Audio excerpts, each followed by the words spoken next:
C'est le moment de l'émission où il faut nous écouter, certes, bien sûr, mais également nous suivre sur Europe1.fr, puisque là, David Castello-Lopez, qui remonte pour nous aux origines d'une invention, nous a amené cette invention aujourd'hui, apportée plutôt, puisqu'il s'agit d'une peluche Hello Kitty. Tout à fait. Hello Kitty, pour les gens qui ne connaissent pas, c'est donc elle, la mascotte d'une marque japonaise de merchandising qui représente un chat blanc.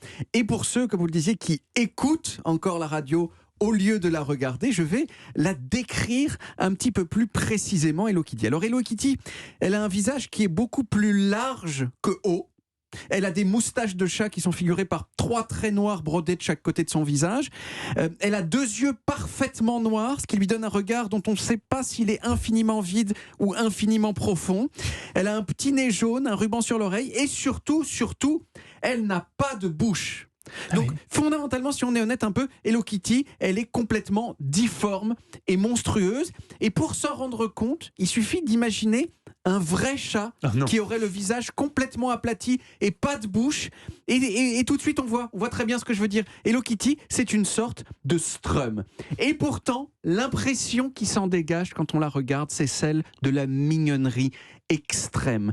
Hello Kitty, elle a l'air un tout petit peu désemparée, voyez. Elle a l'air d'être prête à vous donner tout son amour pourvu que vous vouliez bien être son ami. Mais votre compagne est toujours à la maison ou elle est partie, David? Parce que c'est pas moi qui disais plein de gens dans le monde.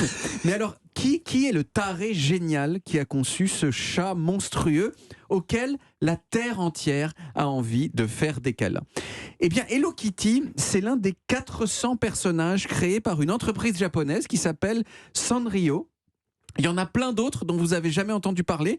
Probablement d'ailleurs que vous avez entendu parler d'aucun autre personnage de Sanrio à part Hello Kitty. Et c'est dommage parce qu'il en existe très rigolos, comme par exemple Koro-chan. Koro-chan qui est un ours qui a des croquettes attachées en permanence à son visage et qui les mange quand il a faim. C'est comme si Olivier Pouls se trimballait avec un jambon beurre scotché sur le front. Vous voyez, ce serait super joli à voir. Hello Kitty, elle a été dessinée en 1974 par une dame qui s'appelle Yukio Shimizu, et qui, comme très souvent, n'a pas touché beaucoup d'argent pour sa création. Et oui, parce que quand vous signez un contrat avec une entreprise pour dessiner des personnages, eh bien, c'est marqué dans votre contrat que vos créations n'appartiennent non pas à vous, mais à l'entreprise. Hello Kitty, elle a eu un succès d'abord discret, mais c'est un succès qui est devenu planétaire, parce que c'est devenu le personnage emblématique d'un mouvement culturel que je trouve infiniment chelou, et qui est celui du kawaii. Kawaii en japonais, ça veut dire mignon, fragile, pathétique. Et la mode kawaii, c'est la mode qui consiste, pour les femmes surtout, à faire semblant qu'elles ont 12 ans, qu'elles sont innocentes, sans défense, et qu'elles n'ont aucune idée qu'elles peuvent être l'objet d'un désir quelconque. Les femmes kawaii, pour résumer, elles ne sont pas au courant qu'il existe des zizi, ni même qu'elles-mêmes possèdent des zézettes. Mais bien sûr, tout ça, en partie du moins, c'est précisément une façon d'être ultra sexy, puisque, comme chacun sait, rien n'excite plus l'homme moyen traditionnel qu'une femme innocente qui a besoin de sa protection. Et Hello Kitty, c'est le symbole de ça. C'est l'ambassadeur mondial du kawaii, le Ban Ki-moon de la mignonnerie, l'Aga Khan du cute. Vous voyez, c'est ça Hello Kitty. La question, c'est donc de savoir comment est-ce qu'elle a pu obtenir ce statut. Eh bien, j'ai isolé pour vous 2 raisons. La première, c'est que Hello Kitty existe dans une variété phénoménale, inédite de produits. Il y a 50 000 références officielles de Hello Kitty. Des gommes, des carnets, des règles, des peluches, des stylos bien sûr, mais aussi des tire-laits, du vin Hello Kitty, des appareils dentaires Hello Kitty, de l'huile de vidange Hello Kitty. Mais non, de l'huile de vidange, tu l'inventes. Non, de l'huile de vidange. Un vibromasseur Hello Kitty. Et même... Maintenant, elle sait où est la zézette.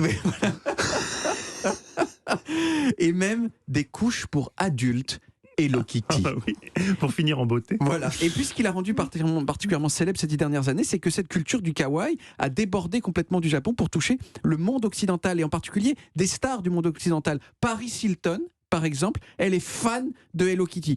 Alors bien sûr, sa carrière est née d'une sextape, donc on se dit que Elle, au moins, elle est au courant qu'il existe des zizi. Oui. Mais malgré tout, elle est quand même un petit peu kawaii. Katy Perry aussi, vous voyez, Rihanna, Lady Gaga. Et toutes ces stars se sont devenues des ambassadrices d'Hello Kitty et elles ont fait son succès. Et c'est comme ça qu'un chat sans bouche est devenu une star mondiale. Et d'ailleurs, peut-être que le fait qu'elle n'ait pas de bouche y est pour quelque chose. Le PDG de Sanrio, Shintaro Tsuji, il dit en tout cas que cette absence de bouche, elle n'est pas anodine puisqu'elle symbolise pour lui un axiome moral, le fait que les êtres humains ne doivent pas s'exprimer seulement par les mots, mais aussi surtout par leurs actes. Waouh, le mec, il a vachement intellectualisé le truc quand même. C'est devenu a posteriori. Ouais, il a trouvé la justification. Voilà. Passionnant, mais merci beaucoup David. On retrouve les origines en podcast sur toutes les applis audio et sur le site europe1.fr.